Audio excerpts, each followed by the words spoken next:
പുറത്തൊക്കെ വരുമ്പോ സൂപ്പറാണ്, അടിപൊളി. സെലിബ്രിറ്റി സ്റ്റാറ്റസ് കിട്ടിയോ? എനിക്കത് വേണ്ട, സാധാരണ ബിഗ് ബോസ് ഈ സീസൺ എങ്ങനെയുണ്ട്? അടുത്ത ഇപ്പോഴത്തെ ഗെയിമൊക്കെ എങ്ങനെയുണ്ട്? ഞാൻ കാണാറില്ല. ഇപ്പോൾ ഓൺലൈൻ ആര് വിന്നറാവുമെന്ന് തോന്നുന്നത്? ആർക്കും വിന്നറാവാം. അമ്മാതിരി ഒരു പോക്കാണ് ഇപ്പൊ പോണത്. ആരെ വേണോ അവർ വിന്നറാക്കി. സാബുണ്ണനൊക്കെ ഇപ്പൊ റീ എൻട്രി ആയിട്ടുണ്ടല്ലോ, അതിന്റെ ഗെയിം കണ്ടായിരുന്നോ? കണ്ട്. എന്ത് തോന്നുന്നു? സാബുചേട്ടൻ കാര്യമായി ശ്രമിക്കുന്നുണ്ട്, അതിനകത്തുള്ളവർക്കൊന്നും മനസ്സിലാവുന്നില്ല. ജിൻഡോ ചേട്ടൻ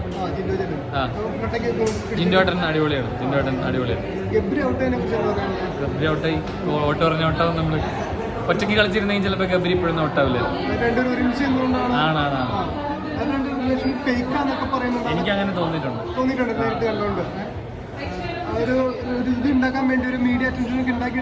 അങ്ങനെയല്ല, ഒരു പ്രോപ്പർ പ്ലാനോട് കൂടി അവരകത്ത് പ്ലാൻ വിന്നറാവാനൊന്നും പറ്റില്ലെന്ന് അറിയാം. എന്നാൽ കുറച്ചാലും ഓടിക്കുന്ന അറിയായിരുന്നു.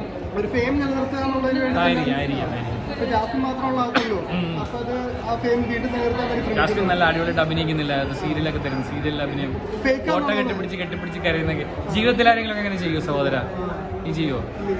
അത്രേ ഉള്ളൂ. അതിനകത്താണ്, പുറത്തറിയില്ല. അല്ലേ അഖിൽമാരാർ ഒരു പ്രസ്താവന സൂപ്പർ.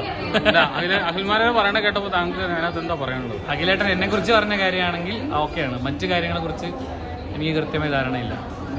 കാരണം സിബിന്റെ ഒരു പ്രശ്നം നമ്മൾ അഖിൽമാരെ ശരിക്കും പൊട്ടിത്തെറിച്ചത്. അതെ.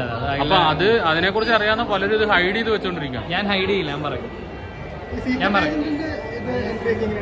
അവൻ 6 അടിക്കാൻ വേണ്ടി വന്നാണ്.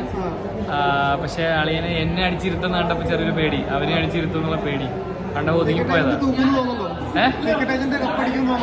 അവൻ മെനക്കെടൂല. അവന് പരിപാടി മടുത്തു.